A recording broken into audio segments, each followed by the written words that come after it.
እኔ የአማራ ህዝብን በዚህ ድፍረት መናቃቸው ብቻ ነው እኔ የሚያስቆጨኝ ነው። ወደፊት ሳይሆን ወደ ኋላ ነው የተተኮሰውና ተኳሾቹን የጣለችውን የተባለው ለዛ ነው ተረፋቸው ይያልኩት። ድሮን 13 የተባለች ቁራሌው መሳሪያ ጎጃም ተተኩሳ 4 ኪሎን ትመታለች የተባለች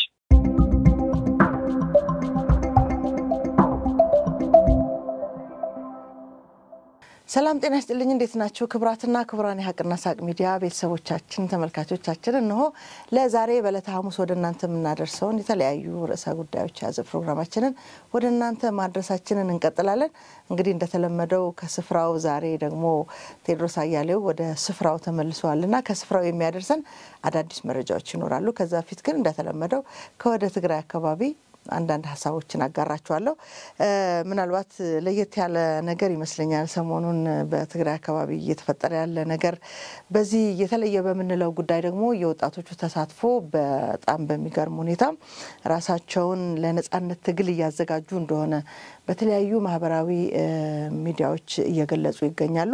ከነዚህ ውስጥ የሁለት ወጣቶች የጻፉትን ሐሳብ አጋራችኋለሁ። ከዛ ለምን እዚህ ደረጃ ላይ ተደረሰ የሚለው ደግሞ ምክንያት የሆኗቸው ነገሮች እዛው ከሚደርሱ መረጃዎች ተነስቼ ሐሳቤን አጋራችኋለሁ።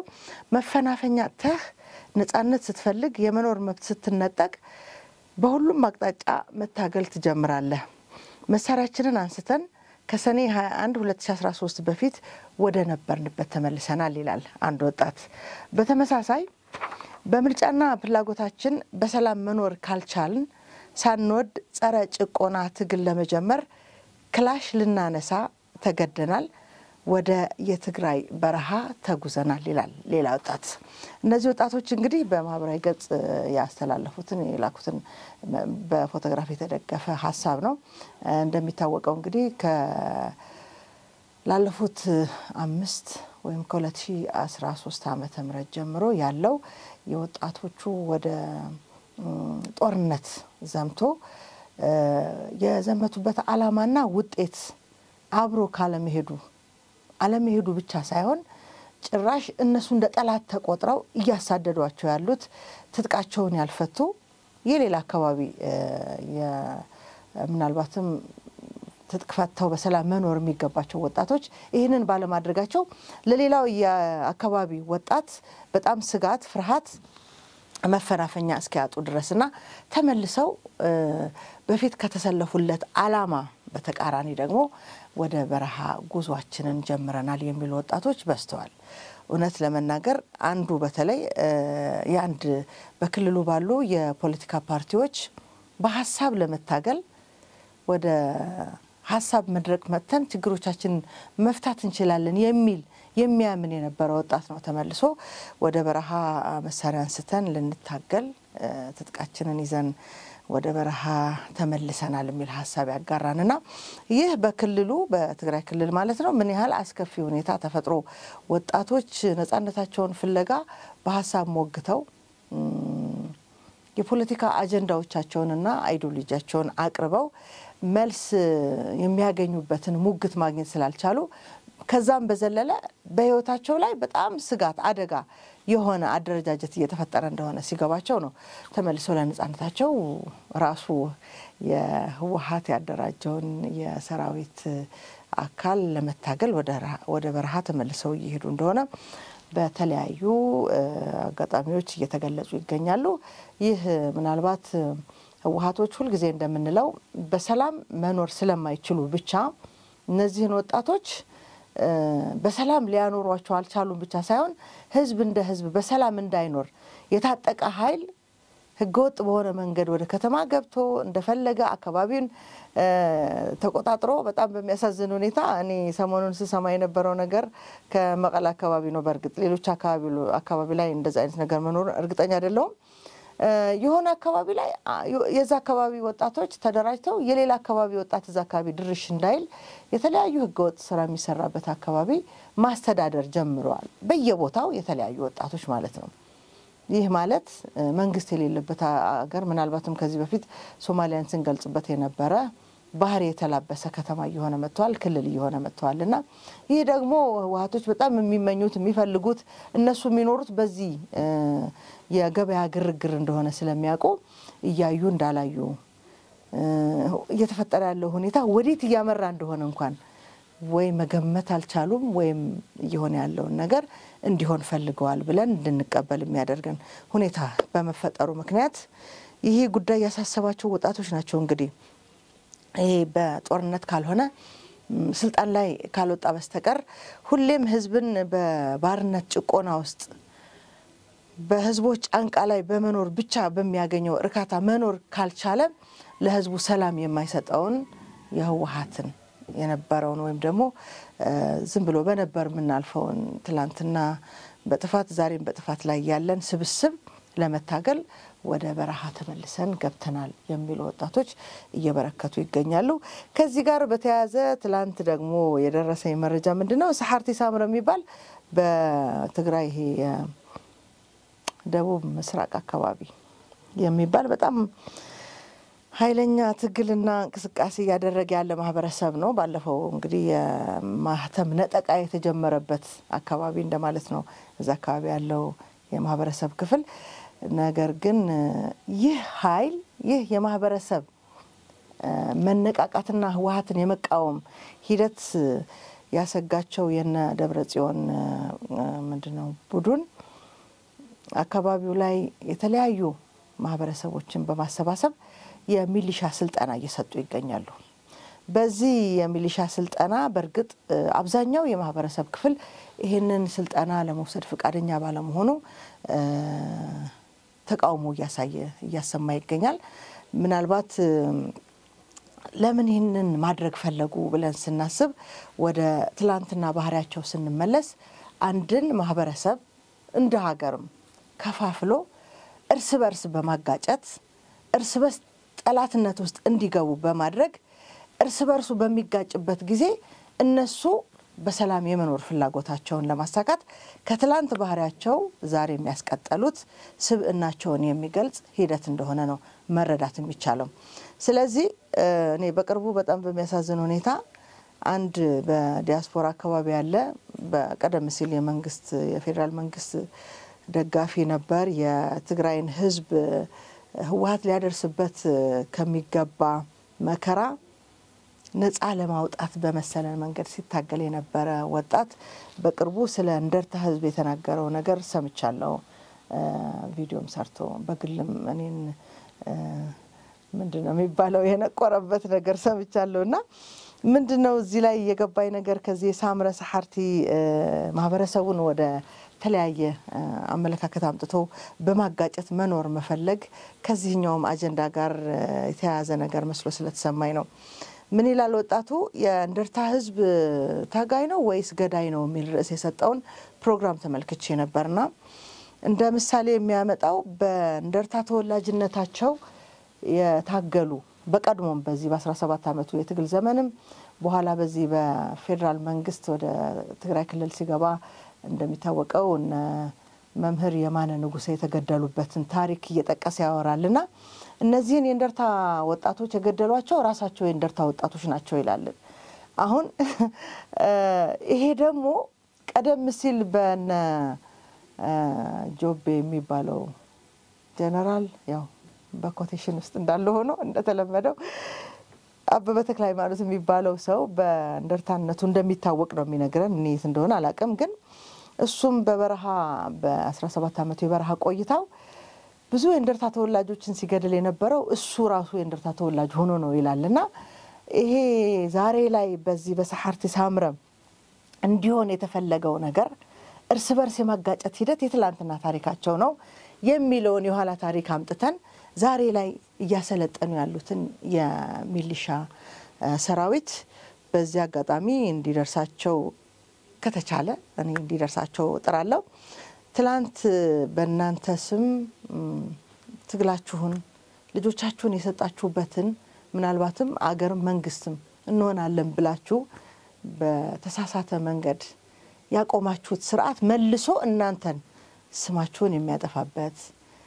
ታሪካችሁን የሚያጠፋበት እንደውም ለተከፈለው የወጣቶች ደም ህይወት ዋጋ ከመስጠት ይልቅ ገዳዮች ናቸው ተብለው የተፈረጁበት ስያሜን ይህንን ለማስቀጠል ዛሬም የሰለጠነውን አካል ባልሰለጠነው ላይ ለማስነሳት እርስ በርስ የሚባሉ የሚጋጩ ናቸው እርስ በርስ ይገዳደላሉ የሚለውን ስያሜ ሊሰጧችሁ ከመፈለግ የተነሳ እንደሆነ አውቀው ይሄ ስልጣናውን እነሱን እንደማይገባ ተመልሰው ወንድሞቻቸውን ቤተሰቦቻቸውን የትግል አጋሮቻቸውን ትላንት አብረው ቆስለው ሞተው ምናልባት እናቶቻቸውን ባቸውን ያልጠረጉ የጓደኞቻቸው ቤተሰቦች ያሉበትን አካባቢ መልሰው እርስ በርስ ለማጋጨት ያደረጉት ያሉትን ሂደት አርቀው በመገንዘብ ይሄንን በእነ ደብረጽዮን ግሩፕ በእነ ባህላዊም አይገልጻቸውም ብለናል ለነገሩ አንድ ኮር ምናምን መሪ የሚባል አንድ ሰው አለ እሱ እየሰጠ ያለውን ስልጣና በትክክል ህጋዊነት የሌለው ምናልባትም ለራሳችሁም ጥፋት እንደሆነ አምናችሁ ማቆም እንዳለባችሁ በዚህ አካባቢ የሚነገረው ማህበረሰቡ ጋር እንዲደርስ የተፈለገው መልእክት ስለደረሰኝ ነው ዛሬ ይሄንን ርዕሰ ጉዳይ ያስቀደምኩትና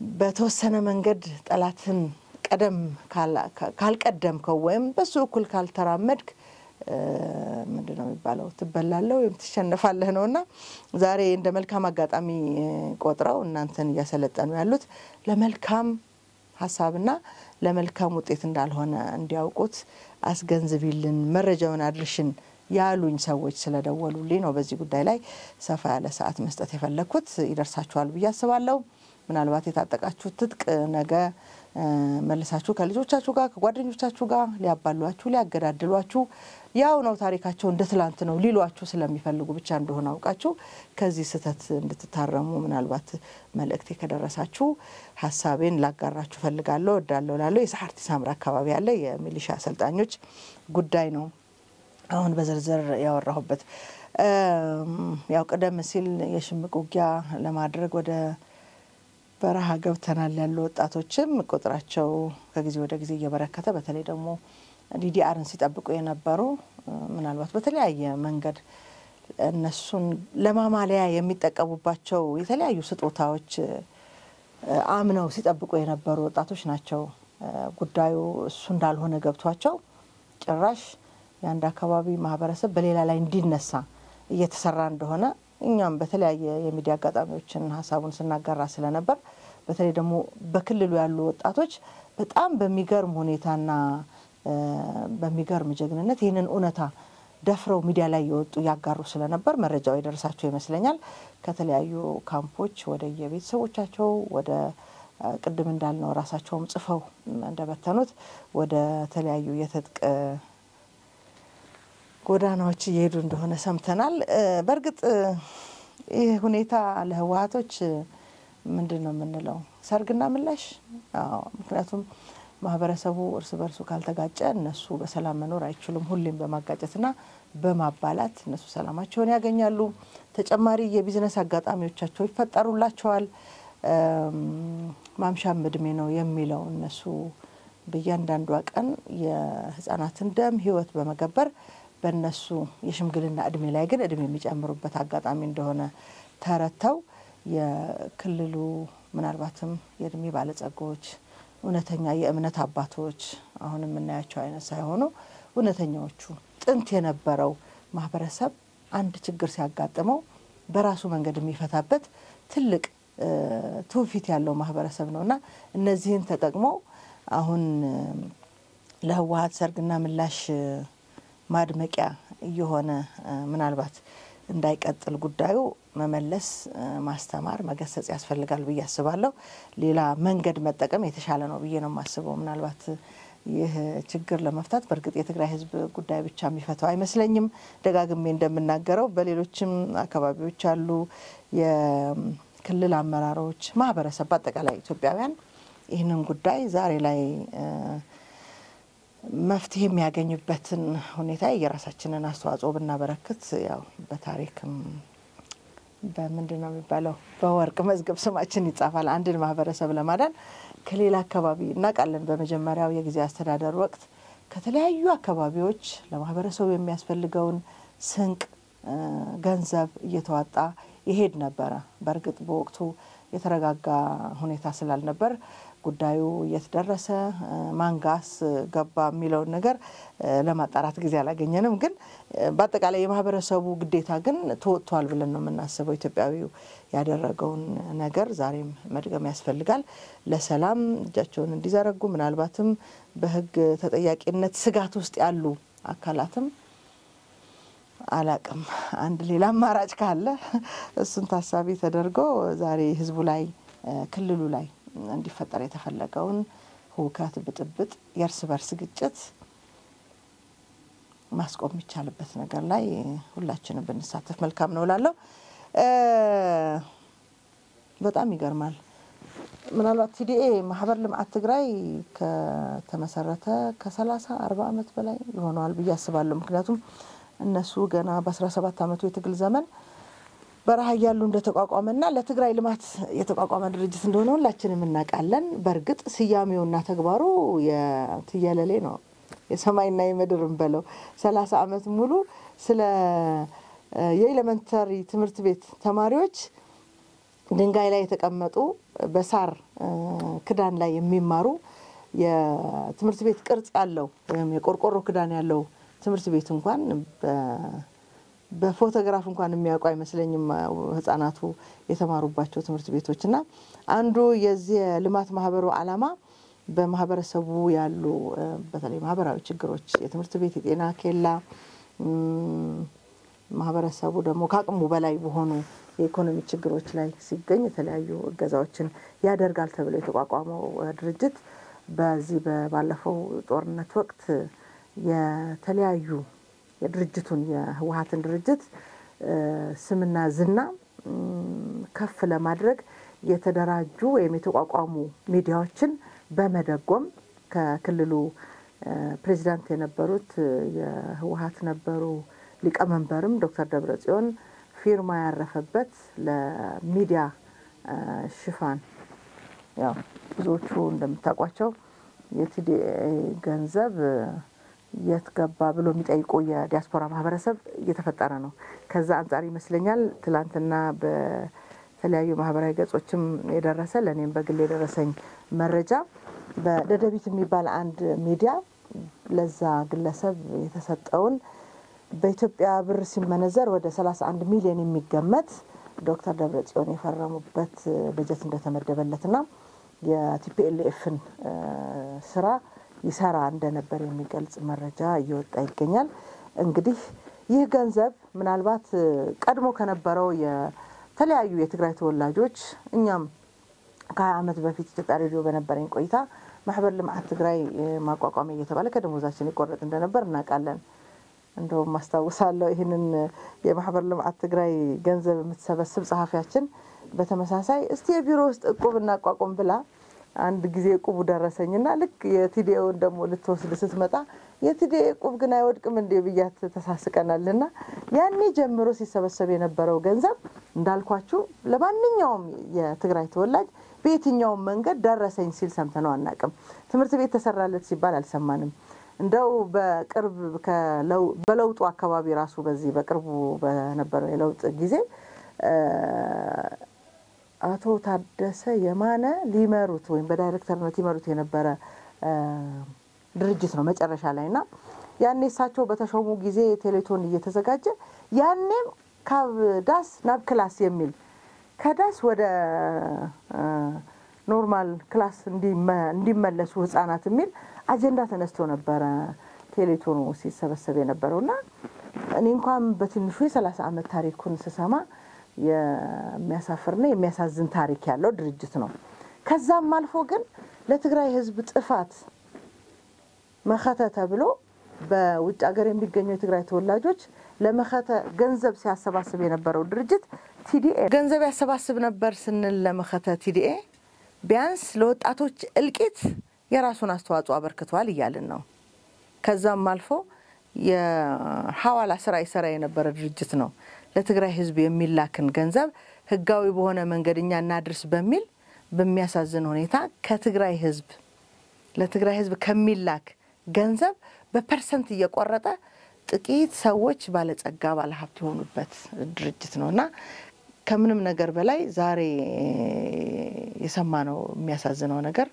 አንድን ሚዲያ የዛ ሁሉ እልቂት ምክንያት ለሆነ ተብሎ በህግም ሊጠየቅ የሚገባው የደደቢት ሚዲያ ባለቤት ወደ 31 ሚሊዮን ብር ከዶክተር ደብረጽዮን በፊርማ የተላከለትን መረጃን የደረሰን ምናልባት እንደምትመለከቱት ያ ደብዳቤ ነው እንግዲህ ህጋዊ በሆነ መንገድ ወጥቶ እሳቸው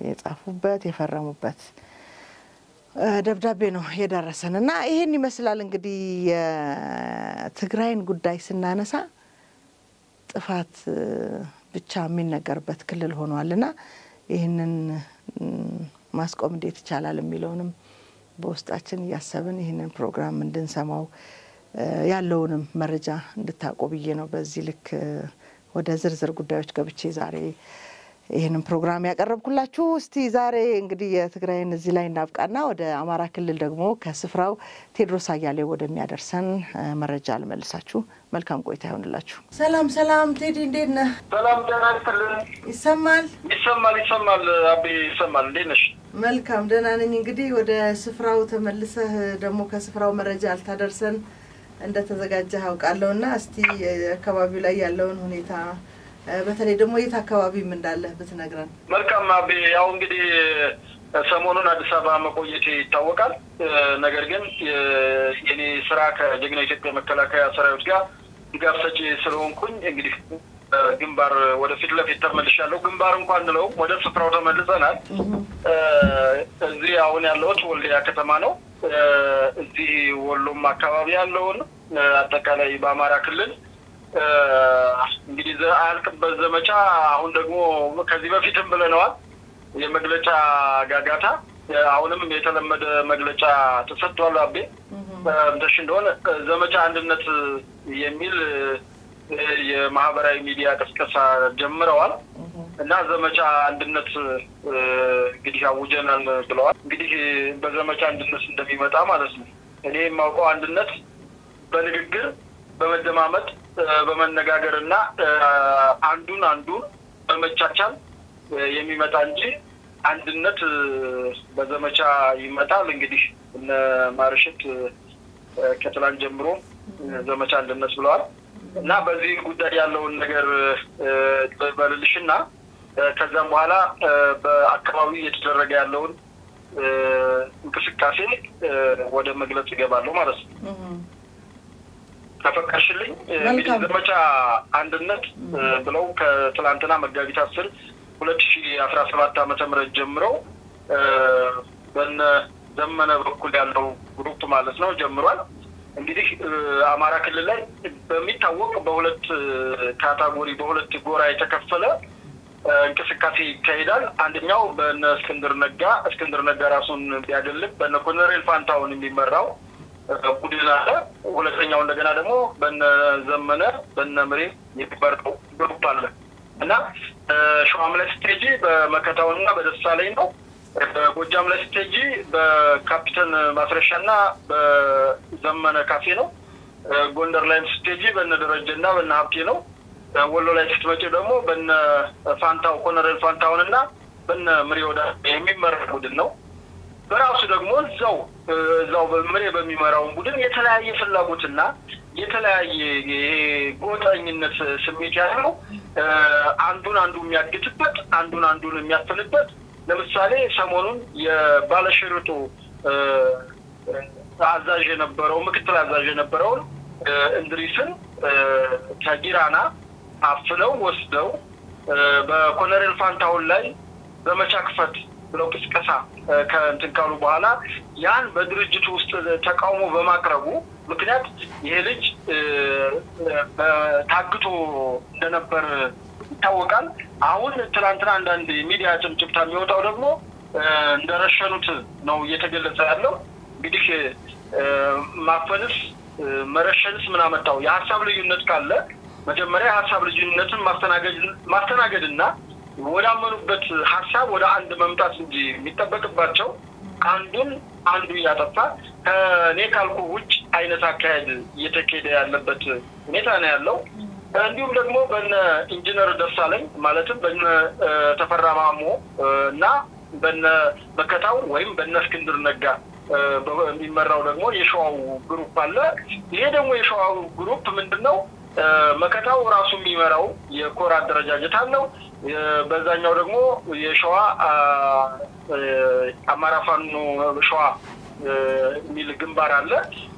እነዚህ ኃይሎች አንዱ እኔ በልጥ ከዚህ በፊት ኢንጂነር ደሳለኝ በመከታው ከመጀመሪያው ካነሳሳቸው በመከታው ስር የነበረ መከታው እንደውም አስሮት የነበረ ልጅ ነው። ከዛ በኋላ ራሱን ከመከታው ግሩፕ ካወጣ በኋላ አደረጃጀት እየፈጠረ ራሱን እንትን እያለ ያለና እንዲሁም በራሳቸው አደረጃጀት ትልቅ ያደረጃጀት እንትን የፈጠሩ ክፍተት እየፈጠሩ የመጡ ልጆች ናቸው። ክፍተት ከመፍጠር አልፎ በባላንጣነት በመታየት አንዱ ቡድን ያንዱን ቡድን እንደውም ጥላቴን ያሉትን መከላከያ ከመውጋት ይልቅ ራስ በራስ የመጠፋፋት ነገር ላይ አተኩረው እየሰሩ ይገኛሉ። ሰሞኑን አጼናውድ የሚባለውን መራቤት አካባቢ ሲንቀሳቀስ የነበረው ቡድን ያደራጀው መጀመሪያ የመከታው ግሩፕ ነበረ። ነገር ግን የመከታው አደረጃጀት ከቦታ ቦታ የማንቀሳቀስና እንትን ጫና ብዝቶብኛል በሚል ወደነ ደሳለኝ ይሄ የመታዘዝ ነገር የላቸውም ብዬሽ ነበር ከዚህ በፊት። አንዱ ይሄ ኮማንድ ሲስተም የላቸውም እና ስታጃቸው በቃ አይታምኝሽም ልጆቹ በራሳቸው ባህሪያቸው ማለት ነው። እና አሁን ለየኛውን ግሩፕ አልታዘዝም ብሎ ወደዛኛው ግሩፕ ሄዱ። በሙሉ የኛው ጦሩን ወደዛ አዝምቶ የእርስ በርስ የመዋጋትና ብዙ ልጆች በዚህ ያልተገባ ጦርነት ራስ በራሳቸው ግጭት ፈጥረው እየተጋደሉ የሚገኙበት ነው። ሌላው እንግዲህ በሸዋ አካባቢ የደራ አካባቢ ፋኖ የሚባሉ አሉ።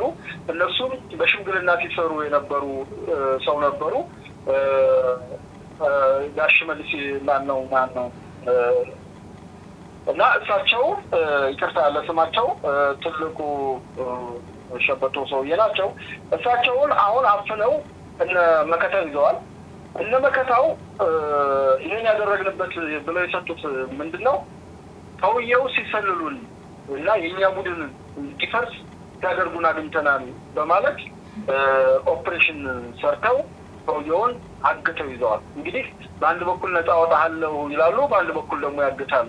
እንደገና ይሄንኛው ደግሞ ሄዶ ሌላ የነመከታውን ግሩፕ እንዲያፋይ ነው ገዳይ ነው ትላንቱና እንዲህ ሲያደርግ ነበር እያሉ እርስ በርስ የመዘራጠጥና እንትን ማለት ነገር አለ። እንግዲህ ይሄን ያክል ምንነግርሽ ምንድነው አሁን ዘመቻ አንድነት ብለው የፈየሙት ዘመቻ በመጀመሪያ ራሳቸው አንድ ባልሆኑበት ሁኔታ አንድነትን ባላመጡበት ሁኔታ ዘመቻ አንድነት ብለው ለምን ይሄን ዘመቻ ከፈቱ ብዬ ከዛው ካሉ ልጆች የመጠየቅና የመረዳት ነገር ትብያለሁ። በተለይ ትላንት ሲደዋወላቸው የነበሩ ልጆች ነበሩ።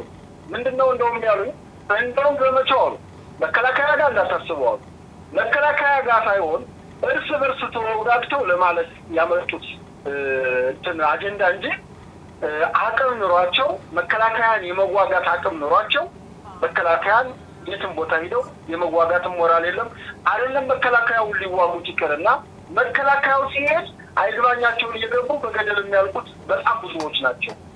ፍርሃታቸው የበዛ ማለት ነው። መሞት የማይፈልጉ ልጆች ናቸው።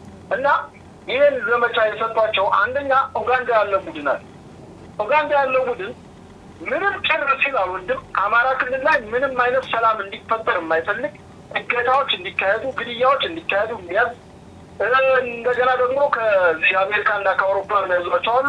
በአጠቃላይ ልጆቹ የሚዲያ ግብዓትም ስለሆኑ ያን የሚዲያ ግብዓትነት ይዘነለ ምንም ዘመቻ ይመጣል። አበበች ጠብቂ ሳምንት ድንኳን ደንኩለው ሙሾ ሲያወርዱ ደግሞ ዘመቻ ከልያሉ አያልቁም ያስተረሱ ዘመቻ ገለያሉ እንትን ይላሉ። እና እኔ ብዙ እንትን ለማለት ሞክሬያለሁ። መጀመሪያ ሞራል የላቸውም። አሁን አማራ ክልል ላይ እኮ በጠቅላላ ይሄ የጽንፈኛ እንቅስቃሴ እየከሰመ ያለበት እየጠፋ ያለበትና አንጻራዊ ሰላም ሙሉ በሙሉ በምትዩ ሰላም እየመጣ ያለበት መከላከያውም ሆነ ጥምር ጦሩ ወዳሉበት ቦታ ልጆቹ ወዳሉበት ቦታ እየሄደ እያሳደዳቸው እግሪያውጥኝ እያሉ እየሮጡ ባሉበት ሁኔታ እንዲህ አይነት ዘመቻ መክፈት በራሱ እኔ አንዳንዴ ሰውም ከነዚህ ልጆች ምን እንደሚጠብቅም አላውቅም እና የዘመቻ አንድነት አካያዱ መጀመሪያም መዋቅራችን ነው ያሉበትን ሁኔታም እንደነገርኩሽ ነው። በዚህ ሁኔታ ምን አይነት ጉልበት ምን አይነት አቅም አግኝተው ውጊያ ከፍተው ማንንም ማሸነፍ በማይችሉበት ሁኔታ እርስ በርሳቸው እየተተላለፉና እየተጋደሉበት ባሉበት ሁኔታ ዘመቻ አንድነት ያሉት ከሚዲያ ግባትነት የዘለለ ነገር እንደሌለው ለማሳወቅ ነው።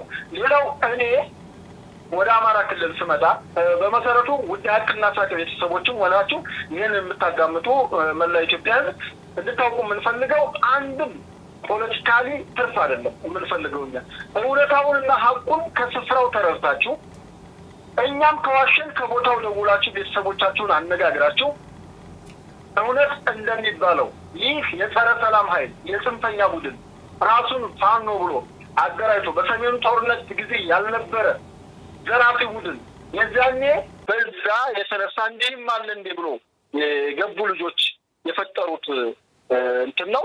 ምንም አይነትም ድልም የሚገኝበት ሳይሆን እንደው በሰሜኑ ጦርነት ካለቀው በላይ የአማራ ወጣት ተናገሩ፣ እናቶች ተናገሩ፣ ወንድሞች በቃ ይሄንን መጠየቅ መረዳት ይቻላል። ግልጽ ነገር ነው። አሁን ወስደው በየጫካ አንድ ራሳቸውን ቢገሉት፣ ሁለተኛ ባልተገባ ጦርነት ማግደው ባልተጠና የትኛውን የማዋጋት የትኛውን ውጊያ ሳይንስ አውቀውት ነው እነምሪ የትኛውን ውጊያ ሳይንስ አውቆት ነው ዘመነ ሲፈልግ ሽሹ ሲፈልግ መንገድ ዝጉ ለራሱ ተደብቆ የሚል እና ይሄንን መረዳት መቻል አለባቸው። እኛ ምንም አይነት ፖለቲካም ትርፍም ሳይሆን እውነታው እንድትረዱ ነው። አማራ ክልልን እንግዲህ በዚህ ደረጃ አለመረጋጋት ችግር ጦርነት ማዕከል አድርገው ትምህርት እንዳይማር ድንቁርና እንዲሰፍን አድርገው የዚህን ያክል በትውልድ ይቀር የማይባል ታሪክ ሰርተዋል። ይሄንን እናንተ አይታችሁ ሰምታችሁ መፍረድ ትችላላችሁ። በተረፈ ግን እንደ ሀቅና ሳቅ አሁንም የትም ቦታ ችግር አለበት በተባለበት ቦታ ቀርበን እውነታውን ለኢትዮጵያ ሕዝብ ማጋለጣችን የማይቀር ነው እና እንደምናቀርብም እንትን ቃል እየገባንላችሁ እናንተ ግን ፕሮግራሙን ቢያንስ የውሸት ሰበር ነው ዜና ተታችሁ ወደ ቀልባችሁ ሁሉም ወደ ቀልቡ ይመለስና እስኪ እውነታውን በደንብ ያዳምጥ ያቂ ነው ይረዳል። እርግጥ ፍላጎት ይኖራል፣ ምኞት ይኖራል፣ አይከለከልም።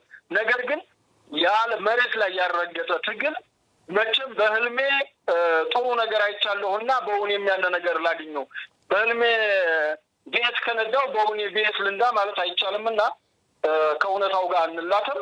በአማራ ክልል ላይ ያለው ተራ ሽብርና ተራ ዘረፋ በስተቀር ምንም አይነት የነጻነት የሚባል ትግል የለም እና ዘመቻ አንድነት በአጠቃላይ በቀቢጸ ተስፋነት የታወጀ እንደተለመደው ባታለፍናቸው በርካታ መግለጫዎችን አውጥተዋል። ከነዛ መግለጫዎች የተለየ አይደለም። አባባች እውነት ነው። ያው እንግዲህ ያሳዝናል። በተመሳሳይ አማራ ክልል ላይ ያለው ነገር ላለፉት ጊዜያት ደጋግመን ብለናል። በትግራይም እየተፈጠረ ያለ ነገር ነውና ይሄንን ጉዳይ እንደው የሚፈታበት ሌላ አማራጭ የሚያስብ የህብረተሰብ አካል የለም ወይ?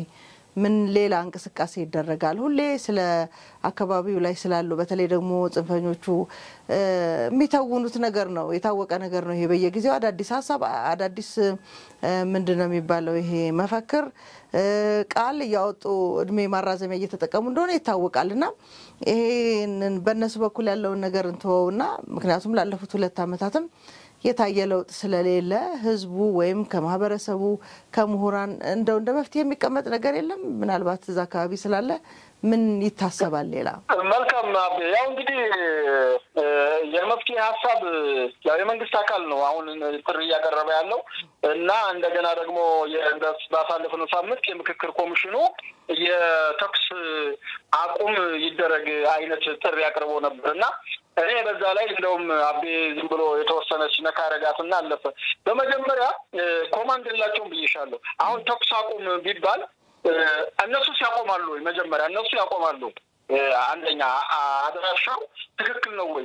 እውነት የአማራ ክልል መንግስት መጀመሪያ የአማራ ክልል መንግስት ብቻ አይደለም እንትኑን ይሄ ተኩስ አቁሙን እንትን የሚለው ፌደራልም ያገባዋል። ምክንያቱም እንደምታውቁው የአማራ ክልል መንግስት በክልሉ መዋቅር ይሄን የጸጥታ ሽፋን መስጠት አልችልም ብሎ ጥሪ ያደረገው ለፌደራል ለመከላከያ ሰራዊታችን ነው። መከላከያ ሰራዊታችን ከመጣ በኋላ የገጠመውም ችግር ይታወቃል። በተለይ አንድ እግሩን ጫካና አንድ እግሩን ቢሮ ያደረገው አካል ለነዚህ ልጆች ከፍተኛ አቅም ሆኗቸው በመረጃም በሎጂስቲክም በተለያየ ሁኔታ አቅም ሆኗቸው ለዚህ ደረጃ እንደደረሱ እንደበቁ ይታወቃል።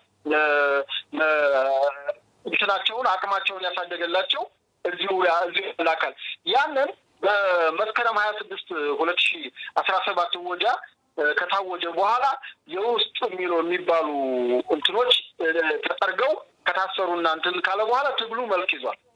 ከመስከረም በኋላ ያ ትግል እንደው ቀድሞ ታውጆና ከመጀመሪያው ወጃ ጋር አብሮ መጥቶ ቢሆን ይሄ ሁሉ ዋጋም ይሄ ሁሉ ኪሳራም ባልደረሰ በክልሉ ነበር።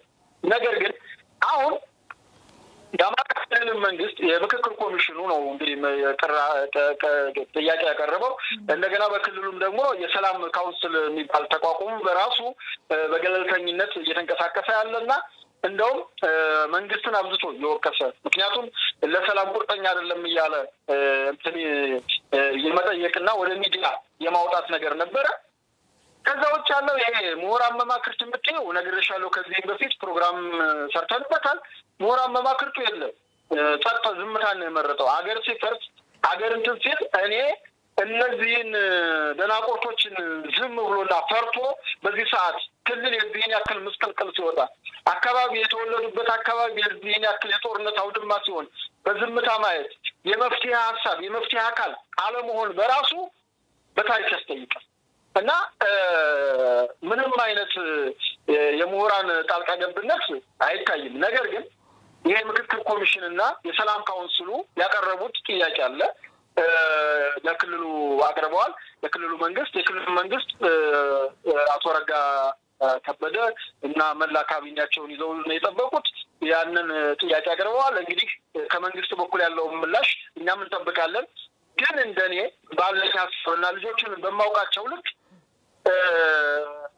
ምክክር ኮሚሽኑ ልጆቹን ያወቃቸው አይመስለኝም። ማለትም አንደኛ በእንዲህ አይነት ተክለ ቁመና አይደለም ያሉት። አሁን ይሄ ተኩስ አቁም የምትይው ወይም በኮማንድ ታዞሽ በእንዲህ እንደራደር በዚህ እንነጋገር ብለሽ ጠረጴዛ ዙሪያ አድርገሽ የምታስቀምጪው አካልም አይደለም። መጀመሪያ ከፍረጃ ከራሱ ከእንትን አንጻር ብልጽግና የሚባል ፋሽስት ይሉሻል። ገና ከፍረጃ አንጻር ገና ከእንትን አንጻር መንግስት የለም ብለዋል። ስለዚህ መንግስት ከሌለ ኮሚሽኑ እስከ ማን ጋር ነው የሚያደራድረው? መጀመሪያ ያን አካል ጫካ ገብቻለሁ ነፃ አወጣለሁ የሚለው አካል ለመንግስት መጀመሪያ እውቅና መስጠት ይገባዋል። መንግስትን መንግስት ብሎ ማመን አለበት። የተበደለውን ካለ ይሄን ተበድያለሁ በዚህ በደሎች ካልተስተካከለ ብሎ መምጣት አለበት። ነገር ግን ያን ማድረግ የሚችል ምንም የሞራልም ሆነ የእንትንም ብቃት የላቸው። ምክክር ኮሚሽኑም ሰላም ካውንስሉም ከምን አንግል አይተውት ወይም እንደው ገለልተኛ እንባል ካልሆነ በስተቀር ሌላ እንደው ገለልተኛ ስለሆንሽ የምታነሺው ነገር አይደለም። ሀቁን ነው። አገር ሰላም ልናመጣ ከሆነ ሀቁን ተነጋግረን በሀቅ የልጆችን ባህሪ ገልጾ በትክክል መኬድ አለበት ብዬ አስባለሁ። ነገር ግን ምክክር ኮሚሽኑ ያን ካለ በኋላ ያው ዘመቻ አንድነት እዛ ነገ ማያልቅም። ይሄኛው ግሩፕ አሁን ደግሞ ዘመነ ብሏል።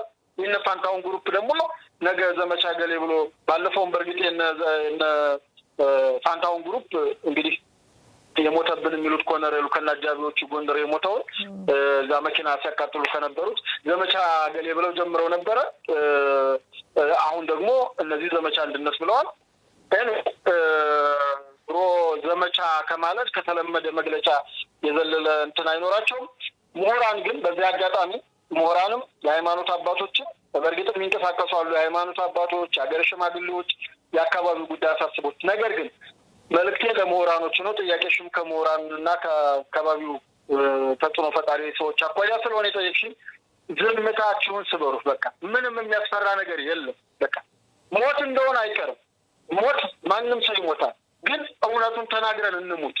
ሽፍታ ፈርተን እነዚህ ፈሪዎች እኮ ናቸው። መሞት እኮ የማይፈልጉ ልጆች ናቸው። በቃ እውነቱን ተጋፍተን ለክልሉ ህዝብ ስለማይጠቅም የያዙት አጀንዳ እኮ አጀንዳ በቃ ታየ፣ ተገለጠ እኮ። ትምህርት ከለከሉ፣ የገበሬ ማዳበሪያ ሸጡ፣ መንገድ ላይ ሰው አገቱ፣ ባንክ ዘረፉ። በቃ ሸኔን ሲያብጠለጥሉበት የነበሩትን ተግባራት በሙሉ ፈጸሙ። አሁን ለእነዚህ ልጆች ለምንድነው ይሉንታ ለሸኔ ይሉንታ የሌለህ ምሁራን ለምንድነው ለጥንፈኛ ሞራል አንደበት የተገደው? በቃ አንደበታችሁን ከፍታችሁ ሀገራችን ክልላችን ወዴት እየሄደ ነው የሚል መድረክ ፍጠሩ። አለቀ። አወያይ፣ አነጋገር፣ ድፈር፣ ሀሳብ ያለው ይምጣ ይሞግት። ለሀገር የሚጠቅም እስከሆነ ድረስ ምንም አሁን ዛሬ ያልተናገረ በዚህ ዘመን ያልተናገርሽ መቼም አትናገር። እውነት ለመናገር በዛ በወያኔ ዘመን ስንታገል እኮ አይደለም ሀሳብን አይደለም ትጥቃንስቶ የገባ ሀሳብሽ ገና እንዲህ ስትይ እንዲህ ማለትሽ አይደለም ብለው በአንቺ ሀሳብ ልክ በአንቺ ጭንቅላት ውስጥ ገብተው አስበሻል አሸባሪ ነሽ እየተባልሽ የምትታሰሪበት ዘመን ነበር። አሁን ያን አልፎ በጣም ብዙ ነገሮች ማድረግ በምንችልበት ነፃነትን እንዴት ሰው ባግባቡ ነፃነቱን ሁላችንም ታግለን ያመጣ ነው። እውነት ነው የውስጥ ኃይሎች የራሳቸውን የቻለ እንትን አለው። ነገር ግን መላ ህዝቡ ተነቃንቆ ያመጣው ለውጥም ያን ወያኔ መራሽ ኢህአዴግን ስርዓት ሲገረሰስ አሁንም ባለው ስርዓት ባግባቡ ካልተጠቀምነ አገር በዝምታ አድም በቃ በፈሪዎች ልጠፋ። ስለዚህ ፍርሃታችንን ወደ ጎን እንበለው። ሞት እንደሆነ አይቀርም፣ መቼም እንሞታለን። ግን እውነቱን ተናግረንና እውነተኛውን ለህዝብ የሚጠቅመው አገር የሚያሻግረውን ነገር መከተልና መፈጸም አለብን። ምሁራኖች ከፍርሃት ቆፈን ውጡ። አትሞቱም። ደግሞ ማንም እውነት ይሄን ተናገርክ ብሎ ማንም አይገልም። በርግጥ ደግሞ ከገደለም እንግዲህ የዛን የቡድኑን ለዲሞክራሲ አለመገዛትን ነው የሚያሳየው። ይሄ ቡድን እኮ ታሳውሽ በለውጡ ዘመን በዚህ በምርጫ ቦርድ እንኳን ተመርጠው ያሉ የነበሩትን የተንቀሳቀሱ የነበሩትን ኢዜማ አመራሮችን እኮ ባህር ዳር ላይ እኮ በዱላ ያባረረ እኮ ነው። ልንገርሽ ዲሞክራሲን እኮ የሚቀበል እኮ ኃይል እኮ አይደለም። በነገራችን ላይ አሁን ጫካ ሆኖ ስለ ዲሞክራሲ የሚነግርሽ የተለመደ ያው በዚህ አሁን በምንላቸው ሰዎች የሚታይ ባህሪ ነው። ምንም አዲስ ነገር የለውም። ምናልባት እንደውም በሚቀጥለው ሳምንት አንድ ነገር ጨምረህ ታጋራናለህ ብዬ አስባለሁ። ብዙ ጊዜ የህወሓቶችን መግለጫ ሳስብ በጣም ከመብዛቱ የተነሳ እነሱም አያውቁትምና ቀኑን ነው እንጂ የሚቀይሩት ሐሳቡ እኮ አይቀየርም እላለሁና ምናልባት በሚቀጥለው ሳምንትም የሚወጣ ሌላ አንድ የዘመቻ ርዕስ ተጨምሮበት እስከዛሬ የተባሉትን የዘመቻ ርዕሶች ብታስታውሰን ደስ ይለናል። ምክንያቱም አንዳንድ ጊዜ የረሳን ማህበረሰቡን በራሱ የህይወት ሩጫ ውስጥ ስላለ ነገሮችን በጣም ከመሰላቸቱ የተነሳ የረሳ መጥቷልና እናስታውሰው እስቲ የትኛውን ዘመቻ ስላሳኩ ነው ከዚህ በኋላ ስለ ዘመቻ የሚወራው? ምናልባት እስከሚቀጥለው ሳምንት ሌላ ተጨማሪ የዘመቻ ርዕስ ሊኖር ስለሚችል እሱንም አካተህ ላለፉት ጊዜያት የተባሉ የተነገሩ ወይም ስያሜ የተሰጣቸው የዘመቻ ሐሳቦችን ታጋራናለህ ብለ ተስፋ እናደርጋለን። ወደሚቀጥለው ጥያቄ ልለፍ። ሰሞኑን የሆነ ፍንዳታ ነበረ። አንተ ተርፈሃል ከዛ ፍንዳታ? አቤት ባለፈው በቅርብ ቀን አሁን በቅርቡ ያጋጠመ ፍንዳታ ወይም ምንድነው የሚባለው የፈጠራ ውጤት? ኦኬ እሺ ዘሪሁን 13 ከፍንዳታው ተረፍክ ወይ? አበበች እኔ አሁን አሻክሽኝ ከልቤ ዘሪሁን 13 ተናፋቂዋ ዘሪሁን 13 ያው እንግዲህ እኔ የአማራ ህዝብን በዚህ ልክ በዚህ ድፍረት መናቃቸው ብቻ ነው እኔ የሚያስቆጨኝ። ሆነን ለመናገር በጣም እየመረረኝ ነው። እግዚአብሔር ነው የምልሽ። በቃ ምን ያክል ህዝብ ቢንቁ ምን ያክል ህዝቡን እንደ ሞኝ እንደ አይነን አላውቅም እንግዲህ ምን እንዳስነኩት አላውቅም እንዴት ነው ሰው ቁራሌው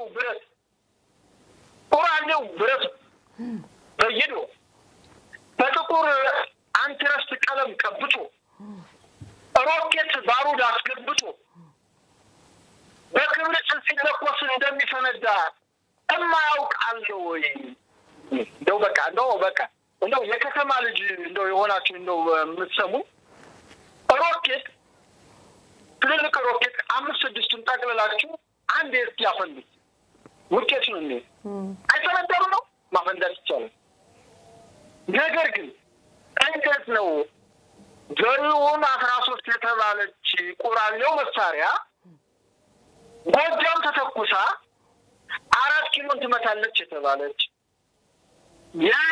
የአማራን ህዝብ አርነት ታወጣዋለች የተባለች መሳሪያ ታዲያ የሚጠሉት ድርጅት የብልጽግናው ሊቀመንበር የኢትዮጵያ ጠቅላይ ሚኒስትር ባህር ዳር ላይ እንጎማለሉ ዘሪውን 13 ስለምን አልተተኮሰች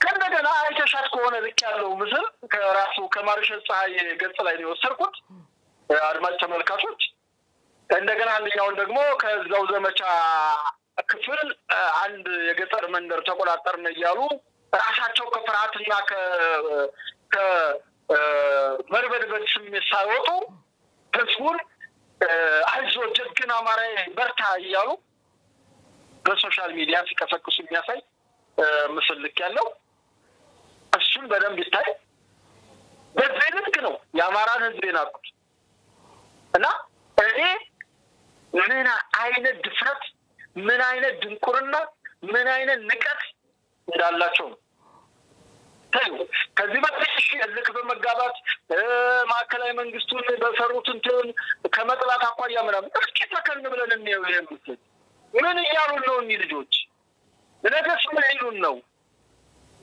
ከእንደገና ካፈርኩ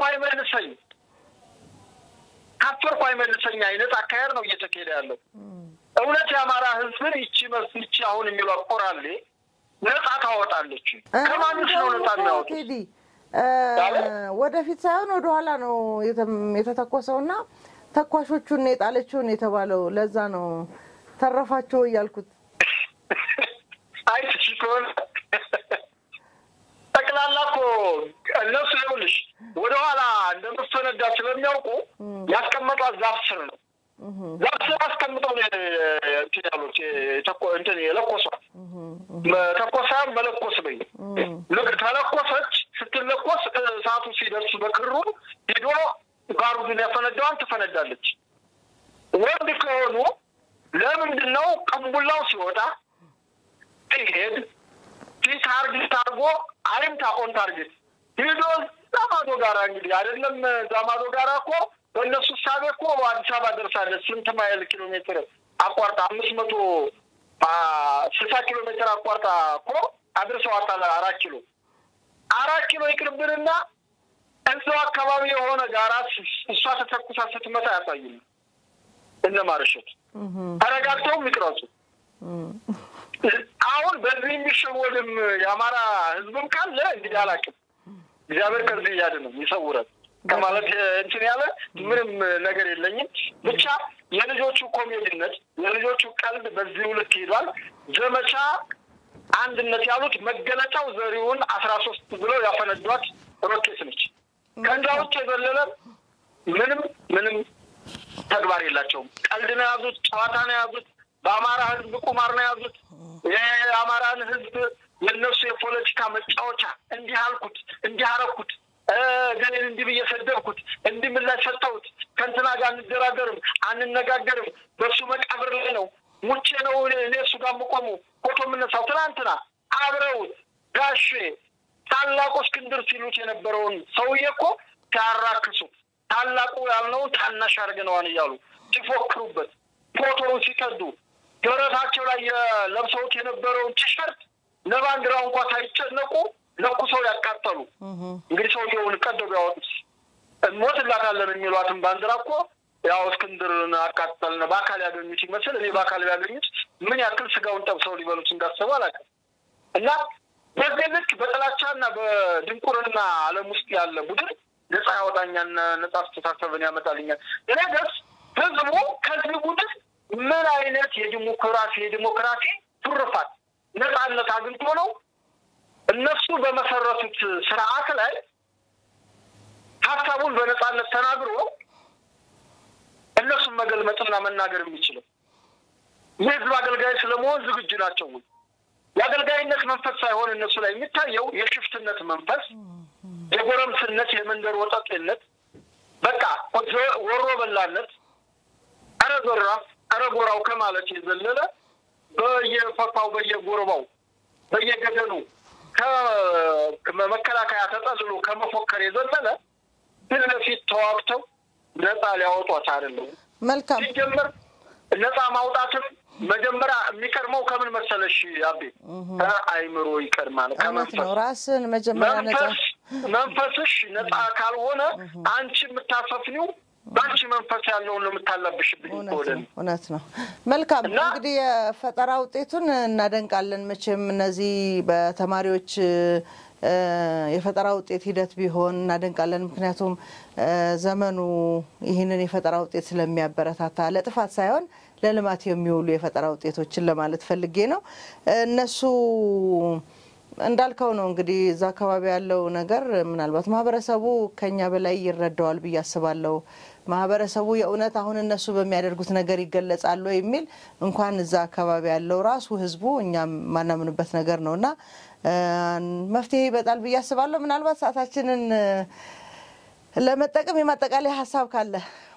መልካም አቤ፣ ያው እንግዲህ እንደ መረጃም እንደ ማጠቃለያ ያመነው ቀጣይ የማቀርበው ሐሳብ በራያ አካባቢ የሚንቀሳቀሰው ያው ታውቂዋለሽ የጽንፈኛውና የጁንታው ቡድን እዛ አካባቢ ራያ አላማጣ ላይ ይንቀሳቀሳል። በዚህ ራያ አላማጣ ራያ ዋጃና ጥሙጋ አካባቢ ይንቀሳቀሳልና በዛ አካባቢ አንደኛ ከፍተኛ በማህበረሰቡ ላይ የመኖር ዋስትናው ከዚህም በፊት የጨለመ ነው። አሁን ደግሞ ድቅድቅ ጨለማ ውስጥ የገባበት ሁኔታ ነው ያለው የራያ አካባቢ ሰው። ይሄም የሚነሳው ከተለያየ ፖለቲካ ፍላጎት ካላቸው ኃይሎች የመነጨ ጉዳይ ነው። በዚህም ተደጋጋሚ ያቀረብነው ነው። እኛ አሁንም ልጁን ፍትህ እንዳንል ፍትህ ያውቁ እንዳልሆኑ አሁን ከቀረብነው ሐሳብ ምትረጁ ነው። ፍትህ ሳይሆን እስኪለቁ ድረስ ግን ትግላችንን አናቆምም። ከእንደገናም ለእሱን ለማስለቀቅ በሚደረገው ኦፕሬሽንም የግድ መሳተፋችን የማይቀር ነው። ምክንያቱም እዛ ጋር ያሰሩት የህዝብ ልጅ ነው፣ ድምፃዊ ነው፣ አበበ በሪሁን ይባላል። አባ ጉራያ በአሁኑ ሰዓት በከፍተኛ ድብደባና በከፍተኛ ስቃይ ላይ ነው ያለው። መጀመሪያ አካባቢ ይዘውትና 10 ሚሊዮን ብር ሲደራደሩ ብዙም ያን ያክል ያልነኩት ነገር ነበረ። አሁን ግን ከስፍራው የምናገኘው መረጃ ከፍተኛ ኢሰብአዊ ድርጊት እንደተፈጸመበትና ድብደባና የአካል መቁሰል ባይን ያየ እማኝ ነው የነገረኝ እና ከፍተኛ የሆነ ጥቃት እያደረሱበት ነው በአባ ጉራያ ላይ። ስለዚህ መላው የራያ ህዝብ፣ መላው የኢትዮጵያ ህዝብ ለዚህ ድምፃዊ ድምፅ እንዲሆንና እስኪለቁ ድረስ ትግሉን ማቆም የለበትም ብዬ አምናለሁ። ከእንደገና እዛው አካባቢ አሁንም በርካታ የራያ ልጆችን በእነሱ ላልተገባ ፖለቲካ በተለይ በእነመሬ ወዳጆ የሚመራው ቡድን እነዚህ አውጃኑ ካሉ ቡድኖች ያው እንደሚታወቀው መጀመሪያ የተቋቋሙበት እንግዲህ የራያን ህዝብ የማንነት ጥያቄ ያለው እንደምታውቁ ያንን የማንነት ጥያቄ እናስመልሳለን ብለው ነበር። ነገር ግን እነመሬ ለወያኔ ስለተሸጡ ታልታይ ባደንነትን በግልጽ በይፋ ስለተረከቡ በእናቶ ገዱም ስለሚመሩ እንግዲህ የኢትዮጵያ ፖለቲካ ብሽሽቅ ሆኗል። ብልጽግናን ጠልተናል፣ ስለዚህ ከዋት ጋር እንዋደዳለን የሚል ነው። የታሪክን ካለማወቅ የመነጨ አካሄዳቸው በዛ ምክንያት እነመሬ ይህን ቡድን ወደትም እንዳይንቀሳቀስ አድርገው ከፍተኛ መስዋዕትነት እያስከፈሉት ይገኛል። ቡድኑን በራሱ ቡድኑ በእነመሬ ስር ሆኖ እነሱ የሚፈልጉትን ተግባራት ነው እየፈጸመ ያለው። ሰው ያግታል፣ መንገድ ይዘጋል፣ መኪና ይዘርፋል፣ የተለያዩ ድርጊቶችን በአካባቢው በራያና አካባቢው እዚህ እስከመርጦ ድረስ ይዘውት መተዋን ባለፈው ያን አይነት ገታ የሚፈጽም ቡድን ፈጥረዋል። ሌላው ወደ መርጦ ይወስደናል ያለን መረጃ መርጦ ላይ ከ3 ቀን በፊት በተደረገው የተኩስ ልውውጥ ጽንፈኛ ቡድን በከፍተኛ ሁኔታ በመመታቱ በራያ አካባቢ በርካታ ሀዘን ወርቋል። ለዚህም እንግዲህ ተጠያቂው ባልተጠና ውጊያ ያስገባው ራሱ እንግዲህ ዋርካ የሚለው ምሬ ወዳጆ ነው። ምሬ እንግዲህ የራያ ልጆችን ወደ መርጦ ወስዶ አስጨርሷል። ያው እንግዲህ ያልተመጣጠነ ውጊያ እንደሚካሄድ ታውቂያለሽ። ተይውድሮንና መድፍ ከሚተኩስ ኃይል ጋር ነው እንግዲህ የገጠመ ያለው ይሄ ቡድንና በርካታ ልጆች በተለይ የራያ ልጆች በመርጦ ውጊያ ማለቃቸውን በስፍራ ያገኙት መረጃ አለ። ሌላው ወደ ውርጌሳ ይወስደናል። ውርጌሳ ላይ በትላንትናው ዕለት በተደረገው ኦፕሬሽን እንግዲህ የነሱ ሚዲያ አሁንም ልክ ውርጌሳ ላይ እንዳሉ አድርገው ነው ያወሩ ያሉት። ነገር ግን በጀግና ኢትዮጵያ መከላከያ ሰራዊትና በጥምር ጦሩ በአካባቢው በሚሊሻ በአድማ መከላከል አጠቃላይ በፖሊስ ውጊያ ተካሂዷል። በትላንትናው ዕለት እስከ ጋቲራ ጊዮርጊስ ድረስ ጽንፈኛ ቡድን ሽምጥ ያለበበትና እንግዲህ ወደ አምባሰል ተራራ የሸሸበት ሁኔታ ነው ያለው። እንግዲህ በዚህ ኦፕሬሽን ላይ የቡድኑ መሪ ምሬ ወዳጆ እንደነበረ ከስፍራው ለማወቅ ችለናል። ምሬም ለጥቂት ነው ከሞት ያመለጠው። እንግዲህ ተመቷልም ይባላል። ያለውን ነገር እስኪ እንግዲህ ያጣራ ነው የምንገኘው። እንግዲህ አቤ ከዚህ ዕለታዊ መረጃዎችን ይሄን ይመስላሉ። ከተሳካልኝ ከራያ እስኪ በድምጽ የምናስገባው መረጃ ይኖረናል። ከተሳካልኝ ለዝግጅት ክፍላችን እንደምንሰጥ እንዲያሳወቁኝ በእኔ በኩል ያለው ይሄን ይመስላል። አቤ እንግዲህ ይሄን ይመስላል። አመሰግናለሁ። መልካም ቀን ይሁንልህ ቴዲ። እሺ አመሰግናለሁ አቤ። ያው እንግዲህ ቴድሮስ አያሌው ነኝ። ዛሬ መጋቢት 11 ቀን 2017 ዓመተ ምህረት ወልዲያ ከተማ። አመሰግናለሁ። መነሻችንም መድረሻችንም ኢትዮጵያ ናት። አመሰግናለሁ። መልካም እንግዲህ ተመልካቾቻችን ለዛሬ ያዘጋጀነው ፕሮግራም ይሄን ይመስል ነበር። አብራችሁን ቆይታችሁ ስለተከታተላችሁ እጅግ አድርገን እናመሰግናለን። መልካም ጊዜ ይሁንላችሁ።